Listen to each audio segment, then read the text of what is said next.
மாவட்டம் காங்கேயம் பகுதியில் வாக்குச்சாவடி முகவர்கள் மற்றும் பூத் கமிட்டி நிர்வாகிகள் ஆலோசனைக் கூட்டம் நடைபெற்றது. இக்கூட்டம் காங்கேயம் முன்னாள் சட்டமன்ற உறுப்பினரும் அதிமுக ஒன்றிய செயலாளருமான NSN நடராஜ் தலைமையில் நடைபெற்றது. காங்கேயம் நகர செயலாளர் வெங்குஜி மணிமாறன் முன்னிலையில் முன்னாள் சட்டமன்ற துணை சபாநாயகரும் பொள்ளாச்சி சட்டமன்ற உறுப்பினருமான பொள்ளாச்சி ஜெயராமன், கிணத்துக்கடவு தொகுதி MLA தாமோதரன் ஆகியோர் சிறப்பு விருந்தினர்களாக கலந்து கொண்டனர். வாக்காளர் பட்டியல் தீவிர திருத்தப் பணி குறித்த விழிப்புணர்வும், வாக்காளர்களை சேர்க்கும் நடைமுறை மற்றும் போலி வாக்காளர்களை நீக்கும் வழிமுறைகள் குறித்தும் திருப்பூர் மாவட்ட வழக்கறிஞர் அணி செயலாளர் முருகேசன் விளக்கினார். பின்னர் செய்தியாளர்களிடம் பேசிய முன்னாள் அமைச்சர் பொள்ளாச்சி ஜெயராமன், அனைத்து இந்திய அண்ணா திராவிட முன்னேற்ற கழகம்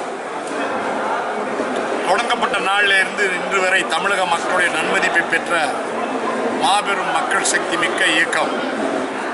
எங்களுடைய கட்சியினுடைய பொதுச் செயலாளர், நேற்றைய முதல்வர் நிச்சயமாக 2026 தமிழக மக்களுடைய ஏகோபித்த ஆதரவை பெற்று தமிழகத்தினுடைய முதலமைச்சராக 2026 மே மாதம் நிச்சயமாக பொறுப்பேற்பார். இதில் எந்த மாற்று கருத்தும் தமிழக மக்களிடத்தில் கிடையாது.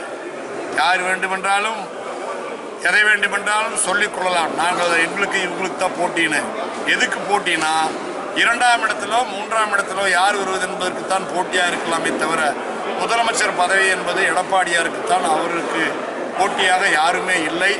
காரணம், அம்மா ஆட்சி காலத்திலும் எடப்பாடியார் ஆட்சி காலத்திலும் தமிழக மக்கள் நிம்மதியாக முன்னேற்றகரமான அமைதியான வாழ்க்கையை அனுபவித்துக் கொண்டிருந்தார்கள். ஆனால் இன்றைக்கு எப்போது எங்கே எது நடக்கும், எங்கே கொலை விழும், எங்கே அனாதை பணம் கிடக்கும் என்று மக்கள் அலைமோதி கொண்டிருக்கிற ஆபத்தான சூழ்நிலை இன்றைக்கு தமிழக மக்கள் வாழ்ந்து கொண்டிருக்கிறார்கள். எனவே முக்கியமான எதிர்க்கட்சிகள் எல்லாம் எதற்காக விலை போய்விட்டது என்று தெரியவில்லை.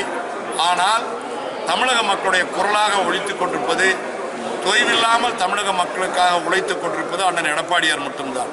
மற்ற கட்சிகளுடைய நிலைப்பாடு அது என்ன காரணத்தினால் இப்படி முனைமொழிங்கி போனது என்று சொல்ல முடியவில்லை.